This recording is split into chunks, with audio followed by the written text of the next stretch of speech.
आपने मेरी बात सुनी, आपका बहुत बहुत धन्यवाद। सबको बहुत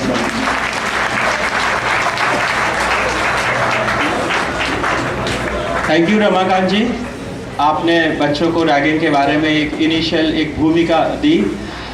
रैगिंग एक ऐसा शब्द है अपने आप में जिसके तमाम मीनिंग होते हैं, तमाम अर्थ होते हैं।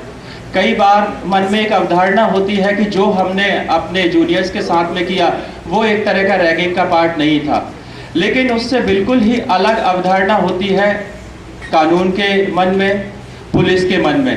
तो इन्हीं सारी दुविधाओं को, इन्हीं सारी डिबेट को ख़त्म करने के लिए मैं सबसे पहले आपके समक्ष प्रस्तुत करूंगा, आमंत्रित करूंगा, निवेदन करूंगा डीसी जैन सर से, आईजी पुलिस, कि वो आए और इस शब्द की अवधारणाओं से हम सबको अवगत कराएं। धन्यवाद। DC Jain sir please.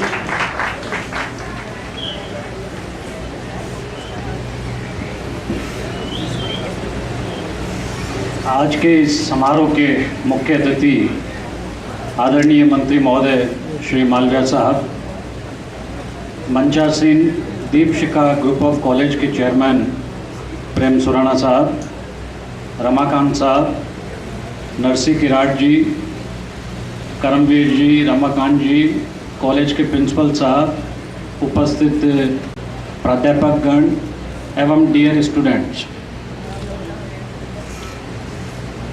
मेरा पहला रिएक्शन इस प्रोग्राम और इस फंक्शन के बारे में यह है कि it reminds me of my own college days. मेरे अपने खुद के कॉलेज के जो दिन थे उनको नेशनल इंस्टीट्यूट ऑफ टेक्नोलॉजी कहा जाता है, और एक इंजीनियरिंग स्टूडेंट्स होने के नाते रैगिंग से मैं भली भांति परिचित हूँ। लेकिन मैं ये कह सकता हूँ, मेरा एडमिशन इंजीनियरिंग कॉलेज तो हो गया है, उस ज़माने में ऐसी स्थिति नहीं थी। 80s में जब हम लोग कॉलेज में गए, रैगिंग से डर तो उस समय भी लगता था, ऐसी बात नहीं है, to be very honest and frank. Ragging का एक फियर फैक्टर था, लेकिन जब कॉलेज में गए और रैगिंग से आमना सामना हुआ, तो जहाँ तक मेरा अपना अनुभव है, रैगिंग के सुखद परिणाम या पॉजिटिव साइड इफ़ेक्ट्स वो हमारे लिए ज़्यादा सामने आए, क्योंकि हमारे समय में रैगिंग निश्चित रूप से होती थी और रैगिंग के परिणाम स्वरूप बहुत सारे हम लोगों को फ़ायदे भी हुए। सबसे बड़ी मैं ये नहीं कह रहा हूँ, मैं असली टॉपिक पे आऊँगा बाद में। आज के ज़माने में मैं please don't misunderstand, I am not trying to advocate the ragging as it is done today. मैं ये कहना चाह रहा हूँ कि हमारे ज़माने में रैगिंग थोड़ी अलग तरीके से होती थी। सबसे बड़ी फ़ायदा ये था, सीनियर्स के साथ, सीनियर स्टूडेंट से इंट्रोडक्शन, परिचय जो है बहुत जल्दी होता था, और उसके बड़े फ़ायदे होते थे अपने एकेडमिक कैरियर में। ऐसी बात नहीं है कि सीनियर्स खाली आपको रैगिंग के नाम पर टॉर्चर करते थे या फिजिकल पनिशमेंट वगैरह देते थे। वो एक्चुअली रैगिंग के दौरान जो होती थी जान पहचान, उसका आगे जाकर के अपने कैरियर में बड़ा फ़ायदा मिलता था। आप सब जानते होंगे, इंजीनियरिंग एंड मेडिकल कॉलेजेस में सीनियर के नोट्स का बड़ा महत्व है। जो छात्र आपकी रैगिंग करते थे, निश्चित ही वो बाद में आपको पढ़ाई में बड़ा मदद करते थे। उनके नोट्स मिलते थे आपको, उनकी बुक्स आपको मिलती थी, उनका मार्गदर्शन, उनकी फ्रेंडशिप, आप कभी भी उनको अप्रोच कर सकते थे। मतलब चूंकि वो दूरियां कम हो जाती थी। दूसरा फ़ायदा ये था कि एक रेस्पेक्ट एंड डिसिप्लिन जो सीनियर स्टूडेंट्स के प्रति जूनियर स्टूडेंट्स में होना चाहिए, वो रैगिंग के माध्यम से बहुत जल्दी इनकलकेट होता था। तो मुझे अभी भी ध्यान है, कई बार मुझे मेरे कलीग्स या मेरे जूनियर कलीग्स जो MREC से पास आउट हुए हैं, और वो अगर मुझे बताते हैं तो मुझे बड़ी खुशी मिलती है कि साहब आपके नोट्स मैंने भी पढ़े हैं, जबकि वो मेरे से बहुत साल बाद कॉलेज में आए होंगे और पास आउट हुए होंगे, लेकिन उसके बावजूद भी। तो ये जो अच्छी चीज़ें थी, ये रैगिंग के कारण ही संभव हो सकी थी। लेकिन अनफॉर्चुनेटली रैगिंग में धीरे धीरे जो है काफ़ी ज़्यादा विकृतियाँ या कुरीतियाँ प्रवेश कर गई, और रैगिंग का ये जो पॉजिटिव साइड था या ये जो पॉजिटिव इफेक्ट्स थे, ये धीरे धीरे नेग्लेक्ट होते चले गए। और कुछ स्टूडेंट्स ने इसमें फिजिकल एलिमेंट, वायलेंस का एलिमेंट मेरे ख्याल से बहुत ज़्यादा आ गया, फुहड़पन आ गया, अश्लीलता आ गई, और इस कारण से रैगिंग काफ़ी बदनाम हो गई। और इसमें कोई संदेह नहीं कि पिछले कुछ वर्षों में रैगिंग के फलस्वरूप इस तरह की दर्दनाक घटनाएं घटित हुई है हमारे देश में, जिसके कारण आज रैगिंग का नाम लेते हुए भी डर लगता है। और आज के इस माहौल में कोई भी व्यक्ति, समझदार व्यक्ति, रैगिंग को एडवोकेट नहीं कर सकता। स्थिति यहाँ तक बिगड़ गई, आप लोगों को पता ही होगा, अखबार हम सभी लोग पढ़ते हैं। पिछले कुछ सालों में क्या हुआ, थोड़े दिनों पहले एक हिमाचल के स्टूडेंट का डेथ हो गया था, कचरू जिसका सरनेम था। इसी तरह की और भी घटनाएं बहुत जगह हुई। कई स्टूडेंट्स ने रैगिंग के डर के मारे सुसाइड कर ली।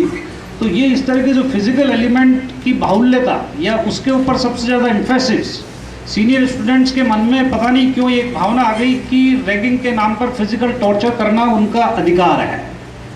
इसी से गड़बड़ हुई और इस पर कंट्रोल नहीं कर पाए कोई भी लोग। न तो मैं समझता हूँ कि अथॉरिटीज़ इसको कंट्रोल कर पाई, न कानून के डर से इसको कंट्रोल किया जा सका। आप सबको पता ही है कि अल्टीमेटली सुप्रीम कोर्ट को इसमें इंटरवीन करना पड़ा और ये रैगिंग के ऊपर जो कठोर रोक लगी, कानूनी रोक लगी, ये सब सुप्रीम कोर्ट के इंटरवेंशन के बाद ही हो पाया।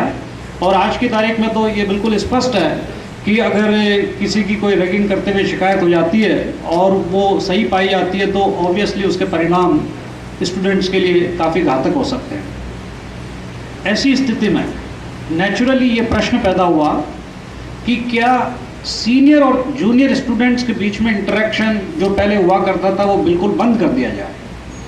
और यहीं पे मैं समझता हूँ कि मैं साधुवाद देना चाहूँगा इसी स्टेज पे बीएस प्रधान साहब को, जो ये कॉन्सेप्ट लेकर आए मैगिंग का, मीट एंड ग्रीट। मैं समझता हूँ कि इनके दिमाग में भी, ये मेरे साथ काम कर चुके हैं, हम लोग कलीग्स रह चुके हैं बूंदी में पहले, और मैं इनको बहुत क्लोजली जानता हूँ और ये बहुत पॉजिटिव थिंकिंग के आदमी हैं और काफ़ी सोचते रहते हैं। तो मैं समझता हूँ कि ये जो बातें थी कि भाई अब रैगिंग पे चूँकि पूर्णतः रोक लग चुकी है, कानूनी रूप से आज आप रैगिंग कर नहीं सकते, रैगिंग का नाम लेते हुए भी डर लगता है, तो क्या इसका मतलब ये हुआ कि अब सीनियर स्टूडेंट्स और जूनियर स्टूडेंट्स के बीच में इंटरेक्शन बंद हो जाएगा?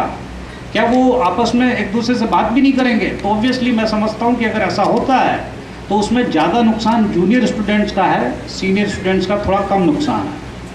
क्योंकि इंटरेक्शन बंद करने का मेरे ख्याल से कोई मकसद किसी का नहीं होना चाहिए। तो इस रैगिंग की जगह ऐसी क्या व्यवस्था लागू की जाए जिसके सकारात्मक प्रभाव हों और जो रैगिंग के पहले अच्छे प्रभाव होते थे उनको भी एक तरह से दोबारा नए रूप में इंट्रोड्यूस किया जाए, उनकी शुरुआत की जाए। तो ये जो मीट एंड ग्रीट या मैगिंग का जो कॉन्सेप्ट लेके आए हैं, प्रधान साहब को जितना इसके लिए साधुवाद और धन्यवाद दिया जाए उतना कम है। आप लोगों से अपील करूंगा कि जोरदार तो तालियों से मिस्टर प्रधान का धन्यवाद ज्ञापित करें। मित्र वो नहीं जो पहचान देता है, मित्र वो नहीं जो जान देता है, मित्र तो वो होता है साथियों जो पानी में गिरा आंसू भी पहचान लेता है। ऐसे दुख दर्द को समझने वाले माननीय मंत्री महोदय को मैं आग्रह करूंगा कि वो इस अभियान की औपचारिक शुरुआत करें और पोस्टर का विमोचन करें। माननीय मंत्री महोदय।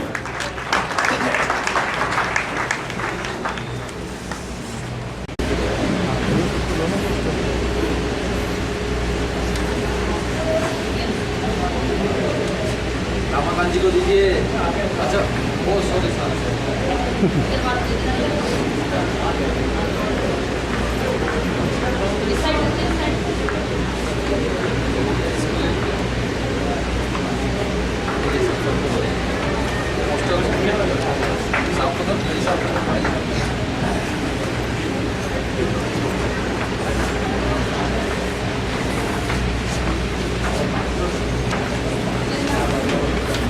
सर फेस से थोड़ा नीचे कर लें आप, फेस से ना।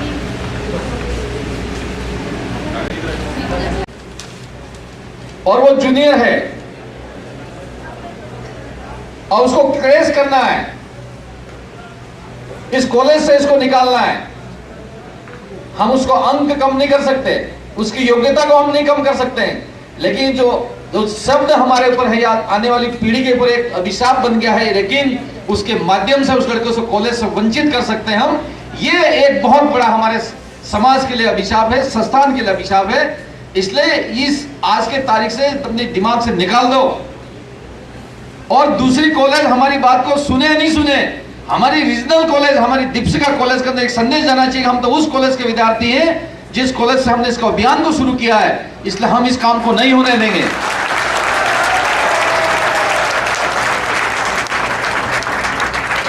मैं बहुत देहात से, बहुत गांव से आया हुआ व्यक्ति हूं, बहुत बिल्कुल देहात का आदमी। मैं भी कॉलेज में पढ़ा है, मैं तक